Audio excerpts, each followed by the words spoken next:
train derailments all across the country. And 2 shootings in the last week. I'm Anthony Rader, and this is Politically Unhinged.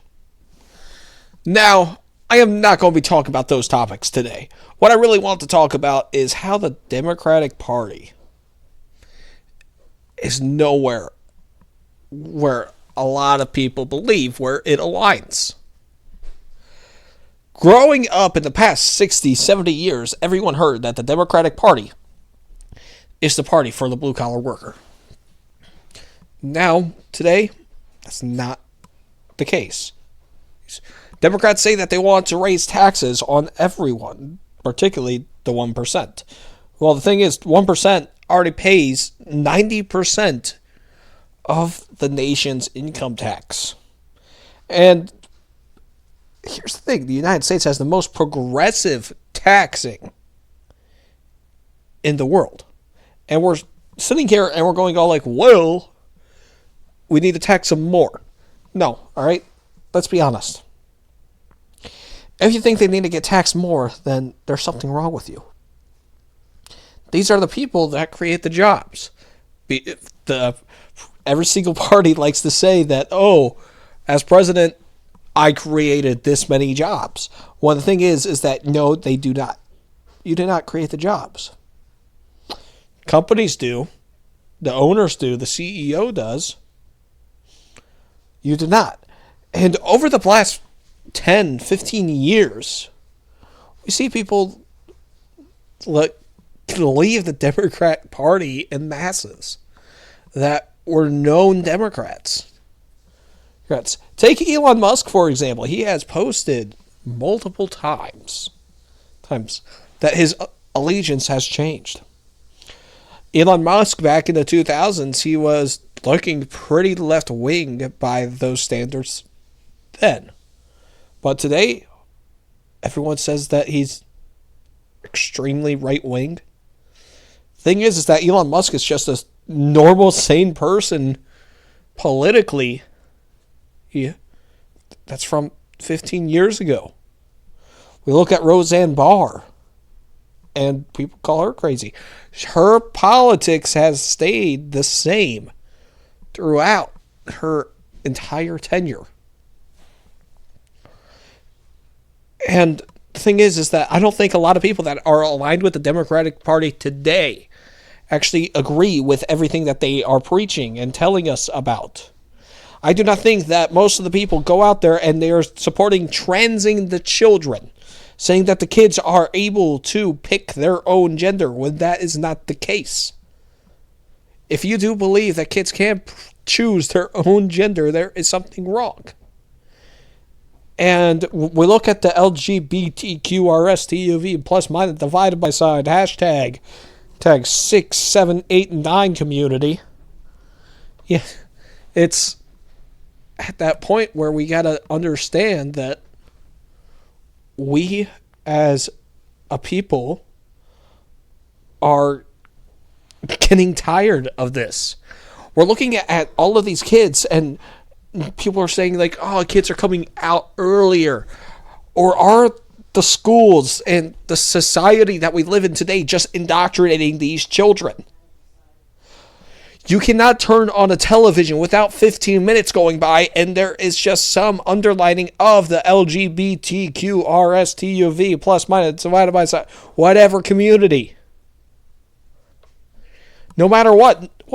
Like, you'd go on any TV show now, there is a gay character. There is someone that's possibly trans. It's gotten so indoctrinated into our normal life that about 40% of the younger generation says that they are in line with the community. What is up with this massive uptake in everything that is going on? And we see this uptake with this community, with people identifying. We can also see that we have shootings on the rise. Now, I don't say that there's actual correlation between the two. I do think that a lot of this stuff has societal issues. That's all that I'm bringing up with the two. I do believe that there's mental illness involved with, let's gender dysphoria, which is actually a mental illness, which is something that you actually go see a psychiatrist or therapist for, and they are not supposed to validate your feeling. They are not.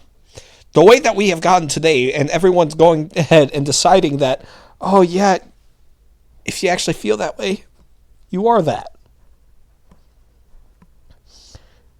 It's backwards. Secularism has killed society. And I'm not saying secularism is a completely bad thing. Secularism has done a lot of good. But it has killed our society. We validate feelings. We validate every little like and hearts and matches we get on the interwebs. And it's insane. We're going out here and we're using that as our replacement. And we're saying that this is what it means. We have an entire generation that was completely shut off from one another for a year in the most pivotal points of their life. And you are telling me that there are no repercussions of that? That entire time that they were on TikTok, they were watching TV shows, they were very impressionable at that time. You're telling me that there is no connection to the two, saying that all these people are part of the community? I don't think so. Now, the Democratic Party, yes, for the longest time, still today, they try to say that they are the party of the working class. Question is, were they ever? Not necessarily. There have been people that are part of the working class, or were part of the working class, that were Democrats. But today, that's not really true. We look at the Democratic Party today, it's all filled with people that think they exactly the same way because they turn on their TVs and everyone validates the same way that they are thinking. I don't think that any of these people that look at the policies that Joe Biden is putting out there, they are not going and praising them. They're just saying at least it's not Trump. Well, tell me what Trump did bad. Tell me. There are a few things that I don't agree with him, but everything was significantly better under Trump. His policies worked. He ran everything like a business. Now we have some dementia patient in office that cannot put two words together without slurring his speech. And we are saying that this man is the leader of the free world. This man that has used his power throughout his tenure as a politician to corrupt. And it was never kept secret. We also know that this person that is in office now is a complete and utter coward.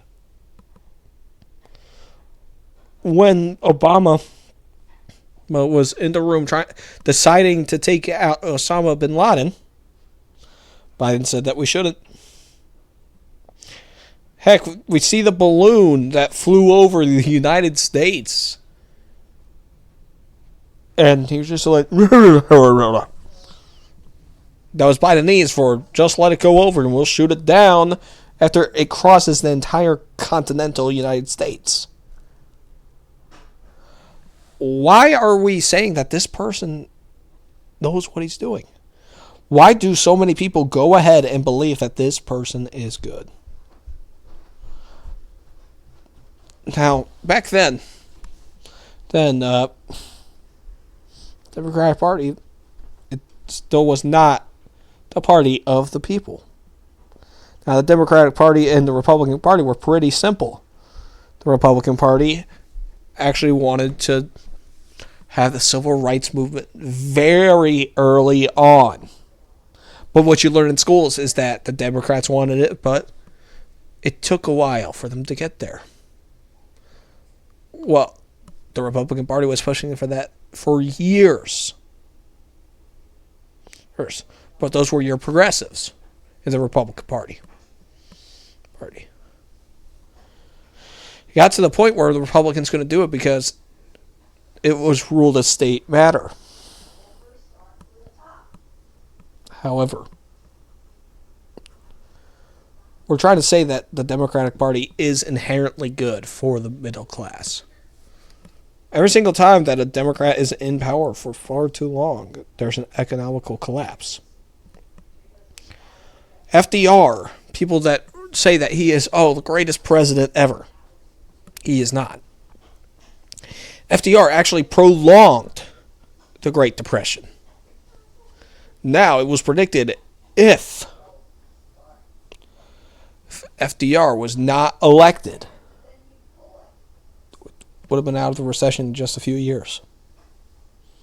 But since FDR was, he put all of these progressive socialistic practices into our government that have prolonged them. Right? We are still facing those repercussions today. People like to tout Social Security and Medicare. Social Security is dying. Social Security wasn't supposed to be here for this long. Social Security was seen as something that was going to be here for 20 years. But it's been almost a century since we've had it. It wasn't supposed to be permanent. People have relied on this measure to have it for their retirement. Are we seriously believing that this is what we wanted? This is what we need? The Social Security game is exactly what is going on. We're not supposed to be here for this. Social Security was a good thing when people were living to their 70s. Now people are living into their 80s. And yes, we got to reform it, but the thing is, it wasn't supposed to be existing for this long. Social Security was only supposed to be something that was here for about 20 years. But people have become too reliant on it. And they fear the repercussions of their own actions. People buy into Social Security as their retirement plan. And it's a shame that we all believe that's what it is. It's one of those things that we just got to look at it and go, what's going on? We're not here to take all these different handouts that the Democrats say that are good. They were never the party of the working class. You want to know who is the party of the working class? And it's forever been the Republican Party. Theodore Roosevelt was pro-union. He sided with them about every single time that he got. Even if he was here today, he would still be a Republican. Because he knows that there is supposed to be give and take from these unions and from these different people. But now we have unions that should not be existing, for one. Because they put themselves first. I'm saying the teachers' union for a fact. And they put your children second. And if you don't see a problem with that, we faced this for a year. Your kids were not allowed to go to school because they felt invalidated that a virus that just gave you the sniffles was going to kill them. A lot of the teachers believe that kids should still be online and not having these social norms. But what do I know? I'm just someone that has been working in politics. Now, there are good things from both sides, but One side has a lot more bad than good. Democratic Party never has been the party of the people. Democratic Party has shut down jobs more times than the Republican Party has. As Joe Biden says that, the oil refineries, the oil companies experienced a massive profit. Well, that is also because the demand is higher than the supply, and there are less people working for them because you killed off those jobs. So, the demand is higher than the supply. What are they going to do? They are going to charge you more. Not only that, the inflation is typically worse under Democrats. You don't have to really look that far. You just have to look at the projections of these last 2 years. In June, we are at a 9% inflation rate. Right now, we are at 6.7. How is that the party of the working people? People are just barely getting by. You have people that are taking up second jobs that didn't need to be working second jobs forever. It was because of the Democrats that you have to have two people working. And you can't have one person stay at home and raise the kids. You can't live off a single paycheck anymore when you're trying to raise a family. You have to have two breadwinners now. You want to stay home and raise your kids? Well, you got to be making at least six figures, and you got to be at least six figures easily. But you have to be making at least $200,000 a year, maybe $300,000, so you could pay off everything and afford a carton of eggs. We're saying that this is what we want. We're saying that this is the party of the working class. Working class people, if you look at them and you talk to them and you sit down with them, they do not like what's going on. You also sit down with people that are younger and you talk to them viewpoint by viewpoint. Then you will realize that these kids also align with the Republican Party. Democrats slated to tout that 70% of Gen Z went out and voted for the Democrats. Well, what about that 30%? That 30% was voting Republican and third party. That is because that 30% is ticked off. And having that big of a margin already voting for the other side should be a wake-up call. These kids say that they want socialism and communism. They say that Democrats are the working class. Well, they aren't. And it's just going to be one rude awakening for everyone. We have to understand that there is something coming. We do not know when or how. I'm going to tell you what it is. A rise up of the young Republicans, and these young Republicans are more conservative than the last few generations. Yeah, I know that we'd like to say that Gen Z is very liberal, but if you talk to the Republicans in that generation, they are more conservative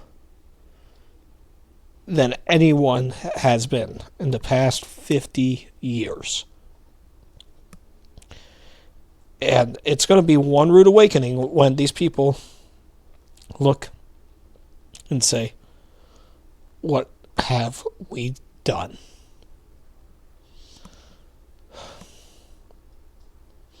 All right. That concludes this episode. As always, I am going to leave you with a quote. This quote is by Attila the Hun. It takes less courage to criticize the decisions of others than to stand by your own. Thank you, and God bless.